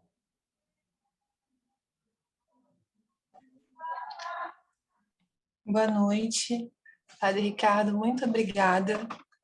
Gostei muito de ouvir seu relato. Eu não só assisti o filme, como eu participei do filme, porque eu fiquei cantando junto, porque me lembrou de uma época muito bacana da minha fé, assim, muito da minha atuação na igreja, assim, me remeteu a um momento muito importante da minha militância. E o filme ele retrata justamente assim o evangelho enquanto expressão, né, de luta, de comunhão, e que eu acredito que esse é o único caminho viável, né, para a interpretação e prática do evangelho. E as causas que o filme, né, que o documentário mostra, a causa dos poceiros, dos imigrantes, dos indígenas, e são causas ainda tão atuais, e a gente vê a igreja, uma boa parte da igreja tão alheia, né, a todas essas causas. Aí uma inquietação e uma pergunta que eu faço, padre, como se dizer católica ainda, né, diante dessa situação, de uma igreja tão alheia, às vezes, às causas sociais?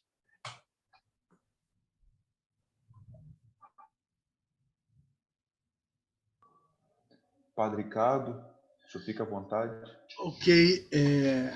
Uma coisa eu consegui agora, eu acho que eu consigo projetar aquela foto que eu queria mostrar para vocês. Aqui nós temos o João Canuto, que foi assassinado. Aqui o Manuel Gago, que foi assassinado na fila da comunhão, tá vendo? E aqui no fundo o Paulo Fonteles, que foi assassinado. Estão conseguindo ver, não? Estamos conseguindo. Isso aqui foi na minha ordenação. Ok. Então, eu fui para o Araguaia porque eu tinha vontade de ter um compromisso social, uma inserção social, não um compromisso, uma inserção social numa igreja que tivesse voltada para as questões populares, uma igreja que tivesse essa dimensão que eu estava apaixonado por ela, que era a teologia da libertação. Como a gente pode responder evangelicamente aos desafios do mundo contemporâneo, né? Então, eu queria fazer isso e eu preferi, então, eu achava que Juiz de Fora era muito conservadora, eu achava que não dava para fazer isso em Juiz de Fora, era muito jovem, né? Tinha acabado de concluir meu curso de Filosofia e Ciências das Religiões, e eu saí, então, para conhecer. Então, eu tinha uma amiga que morava em Conceição do Araguaia, outro em Goiás Velho e outro em Marabá. Então, fui primeiro a Goiás Velho, visitei o Dom Tomás, visitei a Nicole, que estava morando lá, depois fui a Conceição e, finalmente, fui a Marabá. E nas 3 dioceses eu recebi convite para ficar. Mas eu falei, eu vou ficar em Conceição porque me parecia, das 3 dioceses, a mais desarticulada, a com menos gente na linha de frente do trabalho. E, assim, eram 10 padres, né, para uma população de 300 mil pessoas dispersa em 45 mil quilômetros quadrados, com as dificuldades de comunicação. Você tinha que sair a cavalo, de barco. O Monsenhor Augusto, por exemplo, até há pouco tempo antes de eu chegar, cada desobriga dele era de 6 meses. Ele pegava o cavalo, a tropa, e saía, quando parava de chover, a cavalo, e só voltava 6 meses depois. Esse era o trabalho. Então, assim, e era a região assim, que a igreja era perseguida, o bispo era processado, padre processado, todo mundo era uma situação difícil. Eu falei, não, aqui, eu acho que Deus está me chamando é para aqui, é nesse lugar que eu tenho que ficar. E eu fiquei 20 anos lá, né? E dos 20 anos, 18 fui muito ameaçado de morte. Então, porque era muito... E os últimos anos, depois do assassinato do Expedito, eu fiquei com segurança. Tinha dois seguranças que se alternavam comigo dia e noite.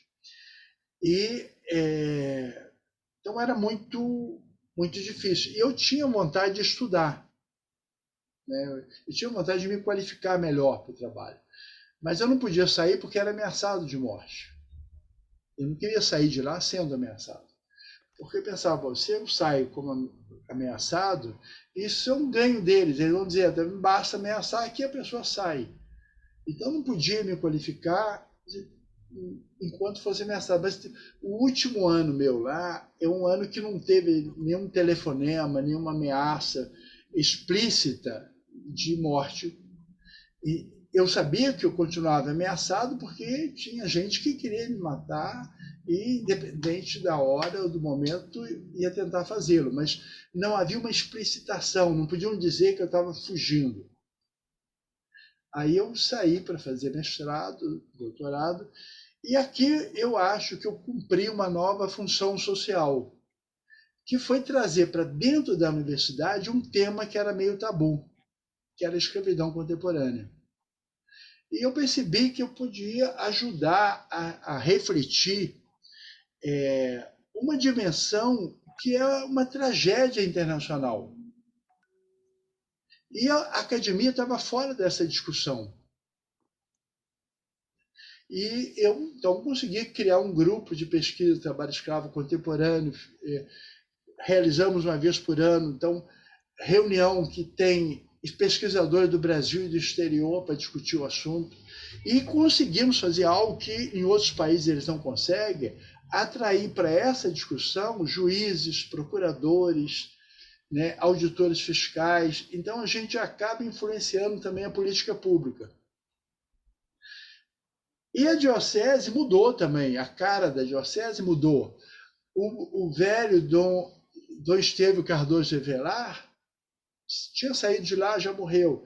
O Dom José Patrício, que deu apoio para nós, que ajudava, né, também faleceu. A CNBB, que tinha ponta de lança nas discussões e no apoio, né? Quantas vezes eu dormia na CNBB naqueles anos, né? O Dom Luciano, né? Grande amigo, foi a Conceição do Araguaia, Dom Ivo Lochaide, Dom Luiz Lochaide, Dom Luiz que inclusive ordenou bispo o Dom José Patrício lá em Conceição do Araguaia, ele pregou retiro, o Pedro Crododali que ia pregar retiro para nós sempre, né? Então, assim, nós tínhamos um compromisso que mudou, não é? Mas eu acho que eu cumpro um papel junto à sociedade civil, né? Ajudei a criar a Rede Social Justiça e Direitos Humanos, ajudei a criar o Movimento Humanos Direitos, né? Os grupos de oração que a gente tem aqui no Rio. Então, e tenho essa discussão. Tenho feito pesquisa sobre escravidão no Rio de Janeiro, né? Dos chineses, dos congoleses, dos modelos de sexo masculino. Então, a gente fala um mundo diverso, né? Eu devo ser testemunho de Deus também no meio do ateísmo, no meio de quem não acredita, entendeu? Ou quem é de outras manifestações religiosas, porque a fé é o amor, isso que importa. É o testemunho do amor, não é nem necessariamente na proclamação da palavra. Né? A palavra é importante, mas não precisa. Então, eu achei, né? Falei, bom, já estou velho, né? Acho que na universidade eu cumpro um papel, acho que não cumpri o mesmo papel que eu cumpri no passado em Conceição do Araguaia, porque lá mudou. Então, eu tento fazer bem aquilo que eu posso. E aí tem grupos de amigos e tudo, a gente vai levando a palavra de Deus do jeito que a gente consegue, com todas as limitações, com todas as dificuldades, né? A gente vai andando. Eu tenho um livro chamado A Justiça do Lobo, Poceiros e Padres do Araguaia, que só se consegue comprar pela estante virtual, porque já esgotou há muitos anos, que eu conto um pouco essa luta da diocese, a inserção da igreja, as discussões, a mudança da própria igreja lá no sul do Pará. É um livro fino. Tem o livro que foi o Rio Maria Canta Terra, foi publicado primeiro pelas Vozes, depois pela Civilização Brasileira, também já esgotou, mas talvez pela estante virtual provavelmente vocês conseguem, que fala um pouco dessa realidade. O Rio Maria é um diário, né? Um diário de um padre numa área de conflito, de problemas, então pode ser útil. E tenho feito muitos, na minha atividade, que eu considero como padre também, a gente tem feito muitos filmes. Né? Por exemplo, está passando agora na HBO uma série, são cinco episódios sobre trabalho escravo no Brasil. Eu acho que isso é um papel meu também, falar da justiça. Né? Então, se isso ajuda, muda a cabeça de um juiz, muda a cabeça de uma autoridade, se informa a sociedade desses problemas, a gente vai poder enfrentar melhor esses problemas. Né? Então, às vezes me dá saudade, né, das comunidades, de andar a cavalo lá na roça, dormir na rede, né, daquele tempo gostoso, né, que a gente tinha lá. Né? Apesar de todo o conflito, tinha cada celebração era uma festa, né? Um grande evento, né? Cada missa um grande evento, cada batizado. Então, assim, poder estar com os camponeses sempre foi uma alegria enorme para mim, um prazer enorme. Mas eu acho que a vida da gente tem etapas, né? Então eu estou numa outra etapa. Hoje eu estou mais no meio da classe média, né? Pela paróquia que eu estou, pelo lugar que eu estou, pela universidade que eu estou. Mas se eu conseguir mudar algum coração, né? Se eu ajudar o Brasil a enfrentar esse crime do trabalho escravo, eu acho que é um trabalho evangélico também. Não sei se tem alguém inscrito. Tem, Leandro? Eu queria também, aliás, eu queria ter falado antes até do Padre Ricardo. Eu fui anotando um punhado de palavras aqui, Padre Ricardo, palavras soltas, para ir me lembrando dessa narrativa que você faz, que, aliás, nos emociona a todos, né? E hoje, celebração de Pentecostes, é sempre bom ligar isso, né? Ligar os dons do Espírito ao anúncio, à denúncia, ao martírio, ao incômodo, ao espinho na carne que o apóstolo Paulo fala. Que seria de nós se a gente não fosse, né, uma igreja que incomoda? Né? O próprio Evangelho fala, né, que a gente tem que ter temperatura, não dá para ser morno, não dá para ser insosso. Né? O sal tem que temperar na medida certa, o fogo tem que queimar na medida certa, o sopro tem que acontecer na intensidade certa. E assim, acho que nesse dia de Pentecostes a gente celebrar essa vida desses homens e mulheres que você conheceu e que marcam a história do martírio do século XX, século XXI, isso é de uma riqueza fantástica para nós. Então, eu anotei algumas palavras aqui e estava até brincando de escrever aqui as palavras, né? E eu escrevi, né? Anúncio, martírio, denúncia, liberdade, direitos humanos, sindicato. E aí fui colocando os nomes, né? Josimo, 33, João Canuto, Dorothy, Adelaide, Gringo, 43, Zé Piau, 33, Sebastião Mearim, Adilson Prestes, 26, Benezinho, Arnaldo, 39, Gabriel Pimenta, 27, Expedito, 43, Virgílio, Senhorzinho. Olha que igreja que a gente tem. E a relação desses homens, de alguns deles, que você já, um advogado, não foi assassinado por conta da sua fé, mas, ao fim e ao cabo, é também por conta da fé, por conta do projeto do reino. Eu acho que isso, para nós, é um alento. No dia de Pentecostes, no dia em que, na zona sul do Rio de Janeiro, nós temos uma manifestação aos moldes do fascismo italiano, né, do integralismo de Mussolini. No dia que a gente tem essas manifestações todas, no momento que a gente deseja ter uma igreja mais engajada, mas que a gente sabe a igreja que nós temos é a igreja que nós temos, e ela ser engajada ou não pelas suas autoridades independe, porque ela é engajada, né? Ou a gente acredita na palavra do Cristo que diz, olha, as portas do inferno não prevalecerão contra ela. Então, o Ricardo usou, inclusive, essa expressão, né? E a gente tem assim uma marca, né, nessa busca do martírio, na busca do anúncio da denúncia, que é saber que há consequências no anúncio da denúncia. Há consequências. Sempre houve consequências. E há consequências a vir, consequências a nossas vidas. Então, nesse sentido, a pergunta básica da teologia é essa: como é que eu vou, e você falou isso, né, Ricardo, como é que eu vou anunciar Deus, que é Pai, para uma sociedade, para um povo que não consegue viver a dignidade humana mínima? Se a gente trouxer para a realidade de hoje, né? O Brasil tem 116 milhões de pessoas, nós somos 215 milhões, mais ou menos, 116 milhões de pessoas que não têm confiança de que amanhã terão alimento à mesa. Então, como é que a gente é profeta? Como é que a gente é anúncio e denúncia nesse tempo sem incomodar essa sociedade?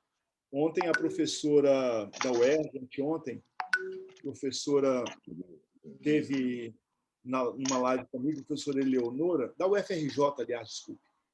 Ela dizia: a diferença nossa para aqueles que são liberais é que nós, se tivermos R$1 bilhão para aplicar na UFRJ, a gente vai ter espaço de pesquisa, a gente vai ter dormitório para os nossos estudantes, bandejão para os nossos estudantes, capacidade de aplicação das tecnologias, avanço tecnológico. Então, tem gente que quer o mínimo. Por quê? Porque quer o mínimo porque quer o Pará e a região amazônica nas mãos dos grileiros, nas mãos dos Salles, dos que exploram a Amazônia, dos que derrubam as árvores no Amazônia, os que fazem contrabando das nossas peças naturais. Então, esse anúncio, essa denúncia é muito misturado. Então, eu acho que essa é a grande pergunta para mim, a grande pergunta da teologia é essa, né?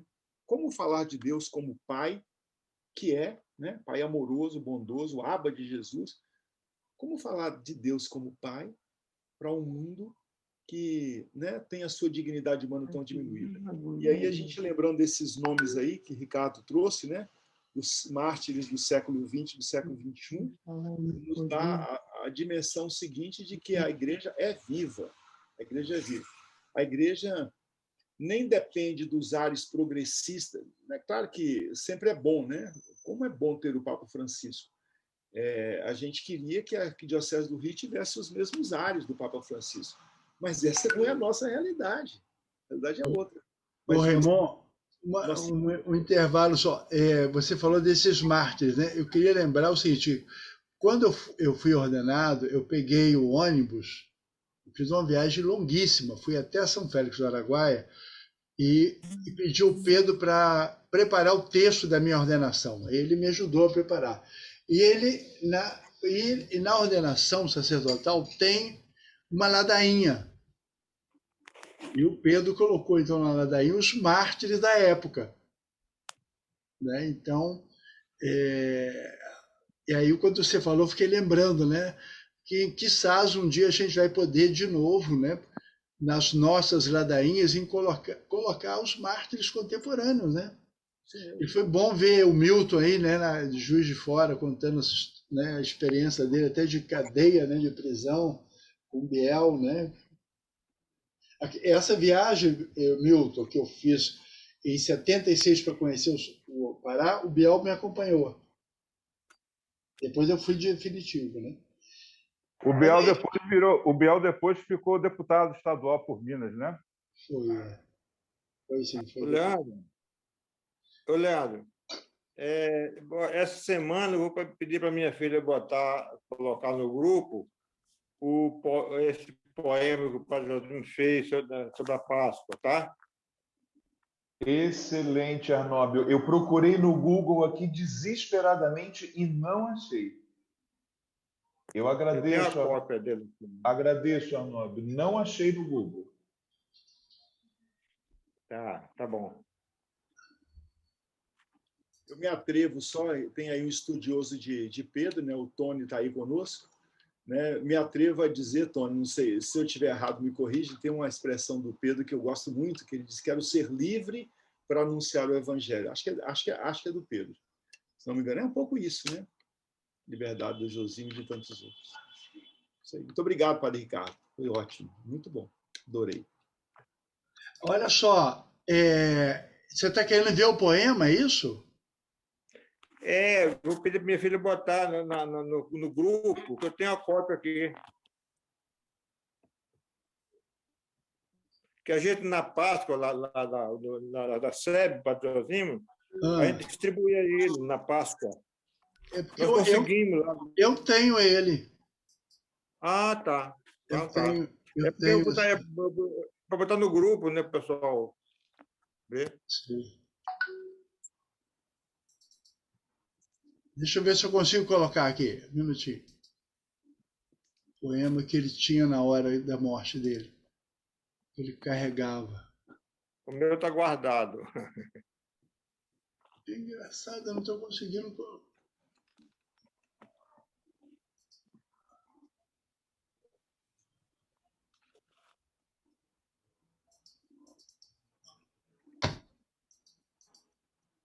Apareceu ou não? Ainda não. Não? Apareceu a tela, mas dá um duplo clique na foto.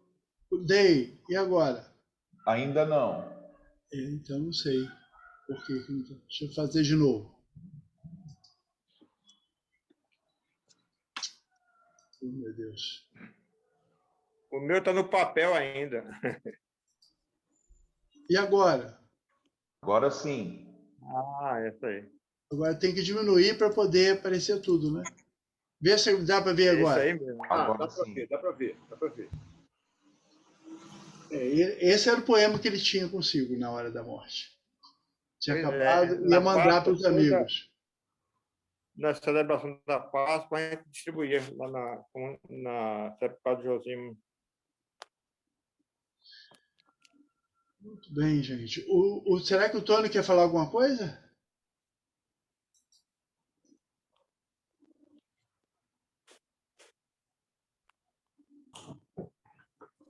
Bom, agradecido pelo convite,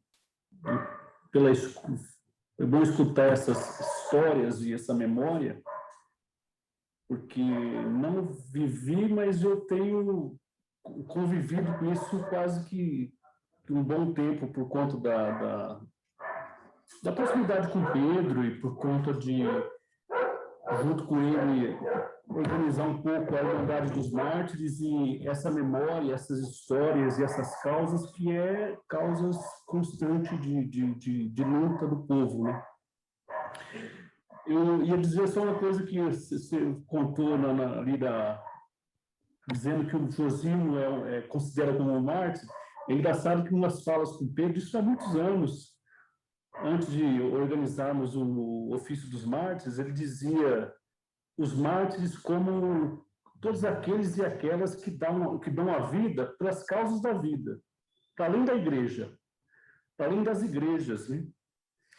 Então, e é tão de fato isso que dentro do Santuário dos Mártires está o Vladimir Herzog.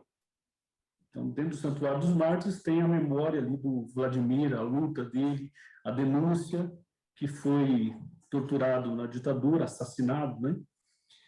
E então considerar essas pessoas, essas várias pessoas, homens e mulheres, que no dia a dia dão a vida pelas causas. Daí, confessar uma fé ou não, assim, a humanidade deles é para além da fé. Daí, ela atravessa isso, né? Aí, se ela confessa uma fé, se ela está em algum grupo religioso, a gente dá esse significado. Mas agora pensar o martírio como aqueles e aquelas que lutam pela vida, pelas causas da vida, né? Então, talvez esse novo jeito. Daí é engraçado que, num certo momento, ele falou assim, e quem garante, assim, quem que vai validar? É o bispo, é o papa? É a igreja? Mas nós somos a igreja. O povo é a igreja. Então nós validamos. Assim como foi no Oscar, ele, num certo momento, ele não tinha muito significado. Então, quem que foi validando o martírio e a santidade do Oscar? É o povo. Então, assim, também pensamos o Josino e tantos outros que confessam a fé, ou outros que não confessam a fé católica, cristã, mas que confessam a fé na vida. Muito bom. Vamos terminar, então, gente?